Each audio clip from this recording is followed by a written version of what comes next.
आशा की आंखों में आंसू थे, लेकिन उसका हाथ कंट्रोल रूम के फोन पर मजबूती से टिका था। उधर शांति नगर की उस गली में सन्नाटा इतना गहरा था कि बारिश की हर बूंद किसी हथौड़े की तरह गिर रही थी। इंस्पेक्टर प्रकाश और मीरा यादव ने जैसे ही उस मकान नंबर 28 के लोहे के भारी गेट को धक्का दिया, वो एक अजीब सी चरमराहट के साथ खुल गया। घर के अंदर की लाइटें बंद थीं, सिर्फ एक मध्यम सी पीली रोशनी सीढ़ियों के पास वाले कमरे से छनकर आ रही थी। जैसे ही पुलिस अंदर दाखिल हुई, एक भारी कदकाठी का आदमी हाथ में टॉर्च लिए सामने आ खड़ा हुआ। उसके चेहरे पर कोई डर नहीं था, बल्कि एक अजीब सी मुस्कान थी। उसने बड़े शांत लहजे में कहा, साहब, इतनी रात को कोई गलतफहमी हुई होगी, मेरी बेटी तो ऊपर सो रही है। प्रकाश ने उसकी आंखों में देखा, वहां सलीका नहीं, बल्कि एक शातिर शिकारी की चमक थी। मीरा बिना वक्त गवाए ऊपर की तरफ भागी, जहां से सिसकियों की आवाज अब भी आ रही थी। ऊपर का नज़ारा नीचे की शांति से बिल्कुल अलग था। एक छोटा सा कमरा जिसमें बाहर से ताला लगा था। मीरा ने जैसे ही ताला तोड़ा, अंदर का मंजर देखकर उसका कलेजा मुंह को आ गया। वो 8 साल की बच्ची कोने में दुबकी हुई थी। उसके हाथ पांव नीले पड़ चुके थे और उसके सामने फर्श पर एक भारी काले रंग का चमड़े का बेल्ट पड़ा था, जिसके बकल पर पीतल का एक बहुत बड़ा और नुकीला सांप बना हुआ था। वो आदमी उसी सांप वाले बेल्ट से अपनी ही औलाद को अधमरा होने तक पीटता था और उसे धमकाता था कि अगर शोर मचाया तो ये सांप उसे डस लेगा। बच्ची ने जैसे ही मीरा को देखा, वो चीख भी नहीं पाई, बस इशारे से उस बेल्ट की तरफ हाथ किया और कांपते हुए अपनी शर्ट की आस्तीन ऊपर की। वहां जो निशान थे, वो किसी घाव से ज्यादा गहरे थे। नीचे खड़ा वो आदमी अब भी पुलिस को गुमराह करने की कोशिश कर रहा था। कह रहा था कि वो एक नामचीन स्कूल का प्रिंसिपल है और उसे अनुशासन बनाए रखना पड़ता है। लेकिन जैसे ही प्रकाश ने उसे धक्का देकर ऊपर वाले कमरे में ले जाकर वो बेल्ट और बच्ची की हालत दिखाई, उस आदमी के माथे पर पसीना आने लगा। तभी उस घर के पिछले हिस्से से एक और आवाज आई। एक पुरानी अलमारी के पीछे से किसी के कराहने की आवाज थी। मीरा ने अलमारी खिसकाई तो वहां एक छोटा सा तहखाना बना हुआ था, जो बाहर से बिल्कुल नजर नहीं आता था। उस अंधेरे तहखाने के अंदर का नजारा देखकर पुलिस के पैरों तले जमीन खिसक गई। वहां सिर्फ वो बेल्ट वाला सांप ही नहीं था, बल्कि दीवारों पर कुछ ऐसी तस्वीरें और जंजीरें टंगी थीं जो बता रही थीं कि ये घर सालों से एक बूचड़खाना बना हुआ था, जहां मासूमियत का कत्ल होता था। बच्ची ने मीरा का हाथ कसकर पकड़ा और फुसफुसाते हुए कहा, मैडम, माँ को भी उसने वहीं रखा है, वो बहुत दिनों से बाहर नहीं आई। प्रकाश ने उस आदमी की कॉलर पकड़ी और उसे दीवार से सटा दिया। उस साफ सुथरे घर की हर दीवार अब चीख चीख कर अपने अंदर दबे राज उगल रही थी।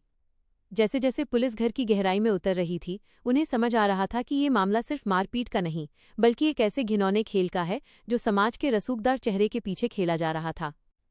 नीचे सड़क पर अब मोहल्ले के लोग भी इकट्ठा होने लगे थे, जिन्हें यकीन ही नहीं हो रहा था कि जिस इंसान को वो गुरुजी कहकर सम्मान देते थे, उसके घर के भीतर एक कब्रिस्तान जैसी खामोशी और दरिंदगी छिपी थी। प्रकाश ने जैसे ही उस तहखाने का भारी दरवाज़ा खोलने की कोशिश की, अंदर से एक ऐसी गंध आई जिसने सबको पीछे हटने पर मजबूर कर दिया। अंदर का मंजर और भी भयानक था। वहां दीवारों पर खून के सूखे हुए धब्बे थे और कोने में एक महिला जंजीरों से बंधी हुई थी, जिसकी आंखों की रोशनी जैसे जा चुकी थी। वो उस बच्ची की माँ थी, जिसे दुनिया के सामने मृत घोषित कर दिया गया था, लेकिन वो तो यहीं इसी घर के नरक में हर दिन मर रही थी। उस आदमी ने अपनी पहुंच और दौलत के दम पर अस्पताल से फर्जी डेथ सर्टिफिकेट बनवा लिया था, ताकि कोई उसे ढूंढ न सके। जैसे ही पुलिस ने उस महिला को छुड़ाने की कोशिश की, वो पागलों की तरह कांपने लगी और चिल्लाई, उसे मत मारना, वो सांप फिर से जाग जाएगा। उसकी बातों से साफ था कि उस बेल्ट वाले सांप का खौफ उसके दिमाग में इस कदर घर कर गया था कि वो आज़ाद होने के बाद भी खुद को कैदी ही समझ रही थी। प्रकाश का खून खौल उठा। उसने उस दरिंदे प्रिंसिपल की तरफ देखा, जो अब भी बेशर्मी से कह रहा था, ये मेरा निजी मामला है, आप बीच में ना आए। तभी मीरा को उस तहखाने के फर्श पर एक दबा हुआ हिस्सा दिखाई दिया। वह एक गुप्त तिजोरी जैसी लग रही थी। जब उसे खोला गया तो उसमें सिर्फ पैसे नहीं थे, बल्कि शहर के कई बड़े नामी गिरामी लोगों की काली करतूतों की फाइल्स और वीडियो टेप्स थे। ये घर सिर्फ एक दरिंदगी का अड्डा नहीं था, बल्कि एक ब्लैकमेलिंग का केंद्र भी था, जहां से ये आदमी पूरे शहर की सत्ता को अपनी मुट्ठी में रखता था।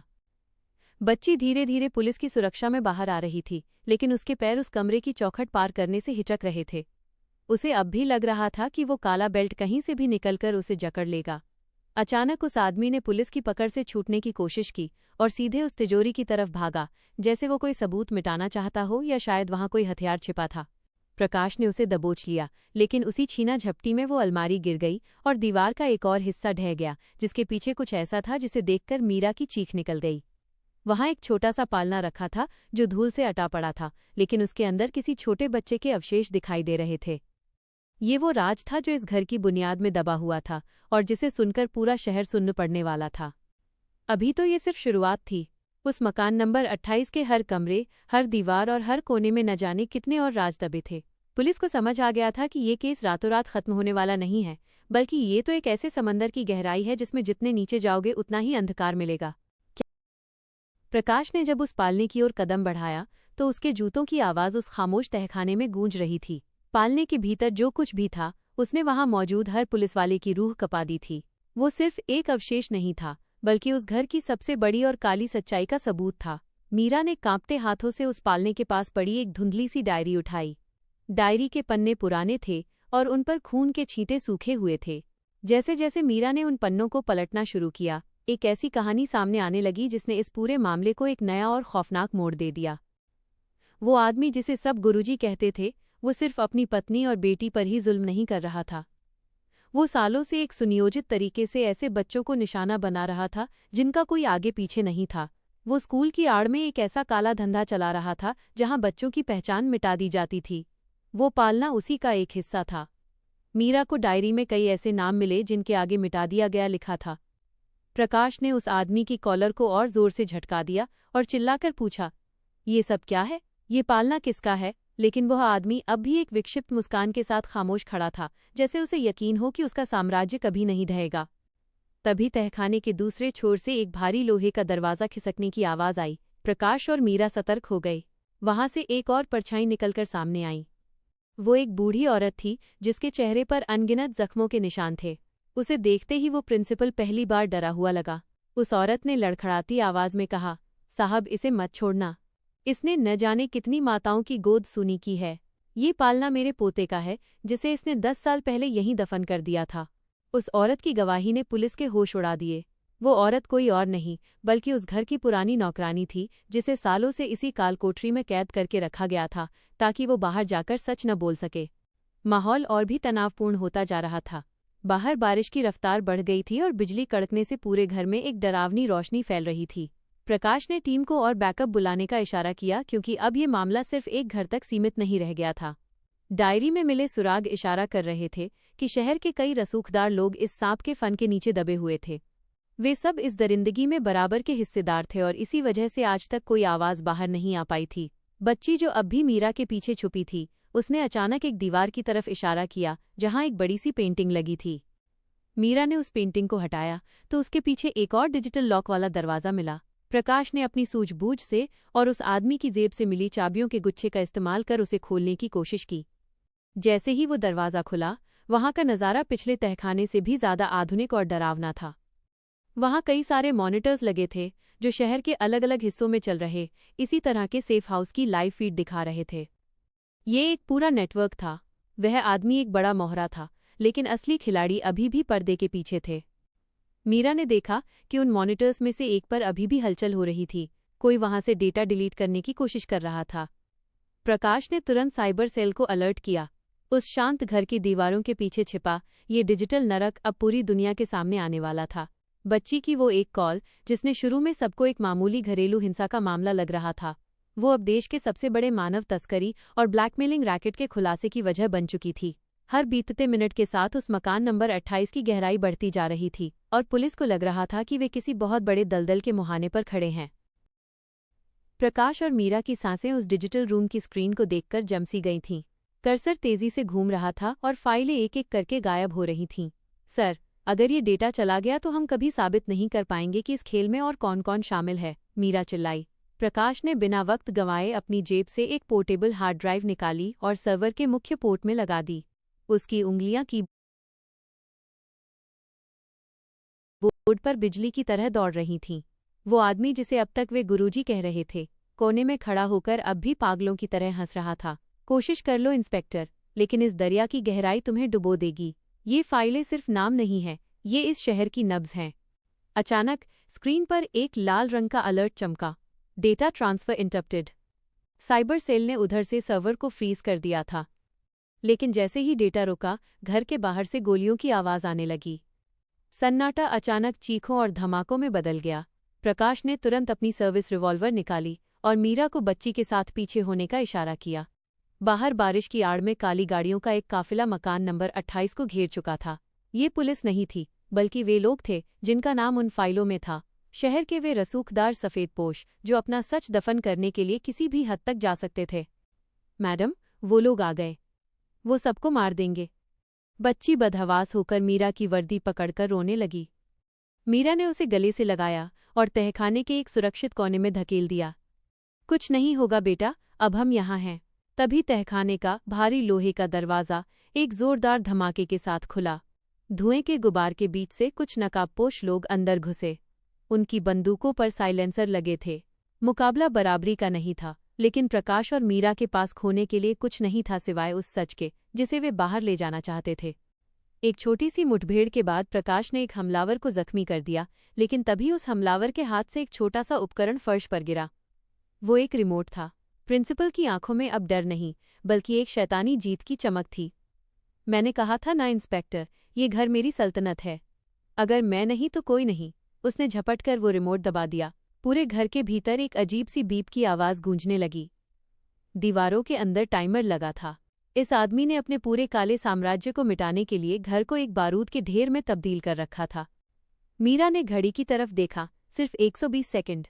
उनके पास दो रास्ते थे, या तो उस मरणासन नौकरानी, उस बच्ची और उसकी मां को लेकर बाहर भागें, या फिर उन फाइलों को बचाने के लिए रुकें। प्रकाश ने मीरा की आंखों में देखा और समझ गया कि क्या करना है। मीरा, तुम इन्हें लेकर पीछे के रास्ते से निकलो। मैं ये हार्ड ड्राइव लेकर आता हूँ। प्रकाश चिल्लाया। मीरा हिचकिचाई, लेकिन बच्ची की जान खतरे में थी। वो उन्हें लेकर उस गुप्त सुरंग की ओर भागी जिसे नौकरानी ने दिखाया था। पीछे प्रकाश सर्वर रूम में जूझ रहा था। टाइमर अब 60 सेकंड पर था। आग की लपटें धीरे धीरे ऊपर की मंजिलों से नीचे आने लगी थीं। जैसे ही हार्ड ड्राइव में 100% ट्रांसफर हुआ, प्रकाश ने उसे निकाला, लेकिन तभी उस प्रिंसिपल ने पीछे से एक नुकीली चीज से प्रकाश के कंधे पर वार कर दिया। दोनों फर्श पर गुत्थम गुत्था हो गए। तुम भी यहीं मरोगे इंस्पेक्टर। वो आदमी दहाड़ा। प्रकाश ने अपनी पूरी ताकत लगाकर उसे धक्का दिया और आग की लपटों के बीच से रास्ता बनाते हुए सुरंग की तरफ झपटा। जैसे ही वे सब घर से कुछ मीटर दूर पहुंचे, एक जोरदार धमाका हुआ और मकान नंबर 28 मलबे के ढेर में तब्दील हो गया। आसमान में उठता काला धुआं बारिश की बूंदों के साथ मिलकर जमीन पर गिर रहा था। मीरा और वे तीनों महिलाएं सुरक्षित थीं, लेकिन उनकी आंखें मलबे की ओर टिकी थीं। तभी उस आग की लपटों और धुएं को चीरते हुए प्रकाश बाहर निकला। हाथ में वो हार्ड ड्राइव और चेहरे पर खून के निशान थे। सवेरा होने को था, लेकिन ये अंत नहीं था। उस हार्ड ड्राइव में एक ऐसा नाम सबसे ऊपर चमक रहा था जिसे देखकर प्रकाश के भी होश उड़ गए। वो नाम किसी अपराधी का नहीं, बल्कि शहर के सबसे बड़े रखवाले का था। जब मलबे से उठते धुएं पर पड़ी तो शहर की खामोशी में एक अजीब सी भारीपन था। एम्बुलेंस की लाइटें बिना सायरन के घूम रही थीं। प्रकाश ने अपने जख्मी कंधे को सहलाते हुए उस हार्ड ड्राइव को अपनी जैकेट के अंदरूनी हिस्से में ऐसे छुपा लिया जैसे वो कोई बम हो। वो नाम जो उसने आखिरी सेकंड में स्क्रीन पर देखा था, वो शहर के पुलिस कमिश्नर वीरेंद्र प्रताप का था। वही इंसान जिसे प्रकाश अपना गुरु मानता था। अब उसे समझ आया कि क्यों शांतिनगर के इस नरक की खबर सालों तक बाहर नहीं आई, क्यों हर शिकायत फाइल होने से पहले ही गायब हो जाती थी। मीरा ने पास आकर धीरे से पूछा, सर, डेटा सुरक्षित है? हमें तुरंत हेडक्वार्टर चलना चाहिए। प्रकाश ने मीरा की आंखों में देखा और उसे वहां कोई शक नहीं, सिर्फ ईमानदारी दिखी। उसने फुसफुसाते हुए कहा, मीरा, हेडक्वार्टर नहीं, हम वहां नहीं जा सकते। जिस नाम को मैंने देखा है, उसके बाद अब इस शहर की कोई भी वर्दी सुरक्षित नहीं है। मीरा के चेहरे का रंग उड़ गया। तभी उनकी वायरलेस सेट पर एक संदेश गूंजा, सभी यूनिट्स ध्यान दें, इंस्पेक्टर प्रकाश और सब इंस्पेक्टर मीरा यादव को तुरंत सरेंडर करने का आदेश दिया जाता है। उन पर सबूत मिटाने और संदिग्ध को जानबूझकर विस्फोट में मारने का आरोप है। यह सुनते ही प्रकाश की मुट्ठियां भिंच गईं। खेल बदल चुका था। जिस व्यवस्था के लिए उन्होंने अपनी जान दांव पर लगाई थी, उसी ने उन्हें अब अपराधी घोषित कर दिया था। वो प्रिंसिपल जो मलबे में दफन हो चुका था, वो अब कमिश्नर के लिए एक मरा हुआ राज बन चुका था, जिसे वो प्रकाश और मीरा के माथे मढ़ना चाहता था। उधर वो 8 साल की बच्ची और उसकी माँ अब भी सदमे में थीं। नौकरानी ने प्रकाश का हाथ पकड़कर कहा, बेटा, यहाँ मत रुको, ये लोग तुम्हें मार देंगे। मेरे पास एक जगह है जहाँ ये वर्दी वाले नहीं पहुँच सकते। वे सब पुलिस की गाड़ी छोड़कर एक पुरानी ओल्ड सिटी की तंगलियों में दाखिल हो गए। प्रकाश को पता था कि अब उसके पास सिर्फ ये हार्ड ड्राइव ही एकमात्र ढाल है। जैसे ही उन्होंने एक पुराने जर्जर मकान में शरण ली, प्रकाश ने अपना लैपटॉप खोला। उसने वो हार्ड ड्राइव प्लग की और फाइलों को खंगालना शुरू किया। वहां सिर्फ वीडियो नहीं थे, बल्कि बैंकों के ट्रांजैक्शन रिकॉर्ड्स भी थे। कमिश्नर प्रताप के नाम पर करोड़ों रुपए हर महीने विदेशों में भेजे जा रहे थे। लेकिन एक फाइल ऐसी थी जिसका नाम था प्रोजेक्ट कोबरा। जैसे ही प्रकाश ने वो फाइल खोली, उसमें उन बच्चों की तस्वीरें थीं जो सांप वाले बेल्ट के डर से चुप कराए गए थे। लेकिन डरावनी बात ये थी कि उन बच्चों में से कई अब बड़े हो चुके थे और शहर के अलग अलग सरकारी दफ्तरों, यहाँ तक कि पुलिस विभाग में भी छोटे पदों पर काम कर रहे थे। वो दरिंदा प्रिंसिपल सिर्फ उनका शोषण नहीं कर रहा था, बल्कि वो स्लीपर सेल्स तैयार कर रहा था, ऐसे लोग जिन्हें ब्लैकमेल करके कभी भी इस्तेमाल किया जा सके। तभी कमरे के बाहर जूतों की आहट सुनाई दी। प्रकाश ने तुरंत लैपटॉप बंद किया। खिड़की के बाहर देखा तो सादे कपड़ों में कुछ लोग घर को घेर रहे थे। उनके पास आधुनिक हथियार थे। यह स्थानीय पुलिस नहीं थी, बल्कि कमिश्नर की निजी डेथ स्क्वाड थी। प्रकाश ने मीरा की ओर देखा और कहा, ये फाइल्स अब सिर्फ हमारे पास नहीं रहनी चाहिए, इन्हें पब्लिक डोमेन में डालना होगा, वरना हम जिंदा नहीं बचेंगे। मीरा ने बच्ची को अलमारी के पीछे छुपाया और अपनी बंदूक लोड की। सर, अपलोड होने में कितना वक्त लगेगा? प्रकाश ने स्क्रीन की ओर देखा। बार बार नेटवर्क कट रहा था। कम से कम 10 मिनट, और हमारे पास शायद 2 मिनट भी नहीं हैं। अचानक दरवाजे पर एक जोरदार टक्कर हुई। प्रकाश ने डेटा शेयरिंग का बटन दबाया और उसे शहर के सभी बड़े न्यूज़ चैनलों और सोशल मीडिया हैंडल पर टैग कर दिया। अपलोडिंग बार धीरे धीरे बढ़ रहा था। 10%, 20%, 35%। बाहर से गोलियों की बौछार शुरू हो गई। लकड़ी के दरवाजे के परखच्चे उड़ने लगे। प्रकाश और मीरा ने जवाबी फायरिंग शुरू की। एक हमलावर अंदर घुसने की कोशिश कर रहा था, जिसे मीरा ने सटीक निशाने से नीचे गिरा दिया। लेकिन तभी एक स्मोक ग्रेनेड कमरे के अंदर आकर गिरा और पूरा कमरा सफेद धुएं से भर गया। प्रकाश की आंखों में जलन होने लगी। उसका हाथ कीबोर्ड से फिसलने लगा। धुएं के बीच से एक परछाई अंदर आई। वो कोई हमलावर नहीं, बल्कि कमिश्नर प्रताप खुद था। उसके हाथ में साइलेंसर लगी गन थी। उसने शांत भाव से प्रकाश की ओर देखते हुए कहा, प्रकाश, तुम बहुत अच्छे ऑफिसर थे, लेकिन सच्चाई कभी कभी बहुत भारी होती है। वो हार्ड ड्राइव मुझे दे दो, शायद मैं तुम्हारी और इस बच्ची की जान बख्श दूं। प्रकाश ने मुस्कुराते हुए लैपटॉप की स्क्रीन घुमा दी। वहां लिखा था, अपलोड कंप्लीट। 100%। कमिश्नर के चेहरे की मुस्कान गायब हो गई। उसी पल पूरे शहर के मोबाइल फोन की घंटियां एक साथ बज उठीं। हर न्यूज़ चैनल पर वो सांप वाला बेल्ट, उस प्रिंसिपल का चेहरा और कमिश्नर के साइन किए हुए दस्तावेज फ्लैश हो रहे थे। प्रताप के चेहरे पर जो शिकन आई थी वो हार की नहीं, बल्कि उस खूंखार शिकारी की थी जो अब और भी जहरीला हो गया था। उसने ठंडे लहजे में कहा, तुम्हें लगता है कि सिर्फ एक अपलोड से सब खत्म हो जाएगा? सिस्टम में मेरे लोग बैठे हैं प्रकाश, ये सब कुछ मिनटों में हटवा दिया जाएगा। लेकिन प्रकाश की आंखों में अब डर नहीं था। उसने लहूलुहान कंधे के बावजूद अपना सर गर्व से ऊंचा किया और बोला, सर, आपने सिर्फ न्यूज़ चैनलों को देखा, मैंने ये डेटा उन आम लोगों के हजारों निजी ग्रुप्स में भी भेजा है, जिन्हें डिलीट करना आपके किसी भी आईटी सेल के बस की बात नहीं है। आज पूरा शहर मकान नंबर 28 का सच देख रहा है। कमरे में तनाव इतना बढ़ गया था कि हवा भी भारी महसूस हो रही थी। तभी बाहर से दर्जनों गाड़ियों के सायरन की आवाज गूंज उठी। प्रताप के माथे पर पसीना आ गया। उसे लगा था कि ये उसके लोग होंगे, लेकिन तभी खिड़की के बाहर से मेगाफोन पर एक आवाज आई, कमिश्नर प्रताप, आप चारों तरफ से घिर चुके हैं।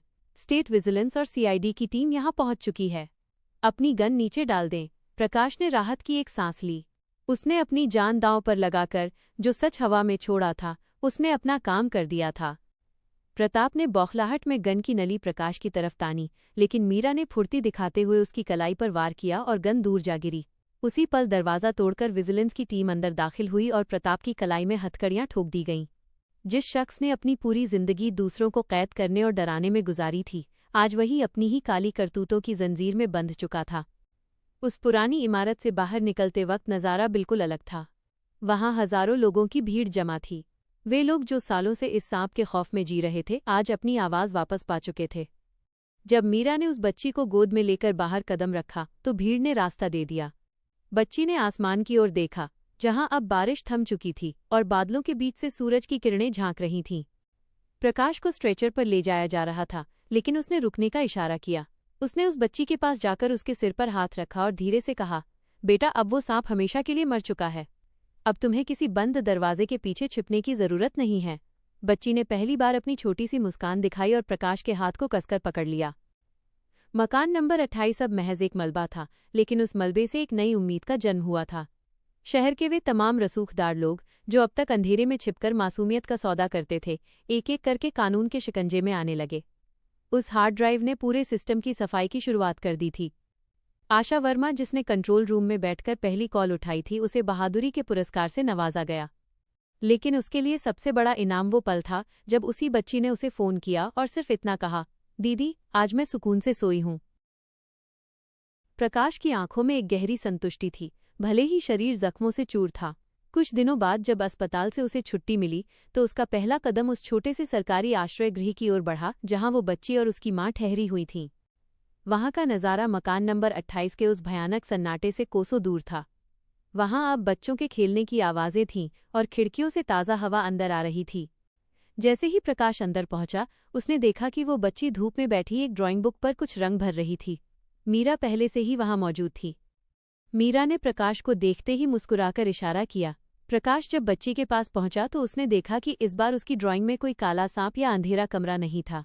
उसने एक बड़ा सा बगीचा बनाया था जिसमें एक ऊंचा पेड़ था और उस पेड़ की छांव में एक छोटा सा घर। बच्ची ने सिर उठाकर प्रकाश को देखा और अपनी तोतली आवाज में कहा, अंकल, देखिए मेरा नया घर। इसमें कोई ताला नहीं है। प्रकाश का गला भर आया। उसने झुककर बच्ची के सिर पर हाथ रखा। उसकी माँ, जो कभी जंजीरों में जकड़ी हुई एक बेजान परछाई बन चुकी थी, अब धीरे धीरे अपनी सुध-बुध वापस पा रही थी। उसने प्रकाश की ओर हाथ जोड़कर बस इतना कहा, आपने हमें सिर्फ उस घर से नहीं निकाला, आपने हमें मौत के मुंह से खींच लिया है। प्रकाश ने नम्रता से कहा, ये सब इस बच्ची की हिम्मत की वजह से हुआ है। अगर उस रात ये फोन न करती तो शायद वो अंधेरा कभी खत्म नहीं होता। शहर अब बदल रहा था। कमिश्नर प्रताप और उसके साथियों पर मुकदमा शुरू हो चुका था और हर दिन नए खुलासे हो रहे थे। लेकिन इन सबसे दूर वो बच्ची अब स्कूल जाने की तैयारी कर रही थी।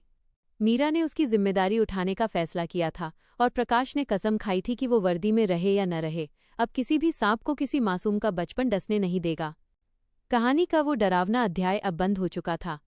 वो फोन कॉल, जिसे शुरू में सबने गलत समझा था, आज पूरे समाज के लिए एक सबक बन चुकी थी कि बुराई चाहे कितनी भी रसूखदार क्यों न हो, एक छोटी सी आवाज़ उसे जड़ से उखाड़ने की ताकत रखती है। उस रात की बारिश अब थम चुकी थी और शहर की सड़कों पर नई उम्मीदों की धूप खिली थी। वो बच्ची अब बेखौफ होकर आसमान की ओर देख सकती थी, क्योंकि उसे पता था कि अब उसके पापा का सांप उसे कभी दर्द नहीं देगा।